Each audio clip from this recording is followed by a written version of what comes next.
பொதுவாவே சம்பாதிக்க வந்த இடத்துல வந்து, நம்ம வந்துட்டு சந்தோஷமா இருக்கணும்னா என்ன செய்வோம்?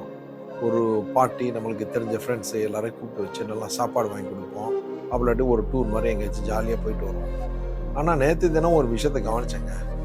இது நேத்து தினம்னு சொல்ல முடியாது. ஒவ்வொரு வருஷமும் ஒவ்வொரு இந்தியா, பாகிஸ்தான் மேட்ச் நடந்தாலும், ரோட்ல வந்துட்டு தகர டப்பா போட்டு தட்டுறது, அவனுக்கு கோவம் வர்ற மாரி செய்றது, இதெல்லாம் வந்துட்டு என்ன கலாச்சாரம் ஒண்ணுமே புரியல.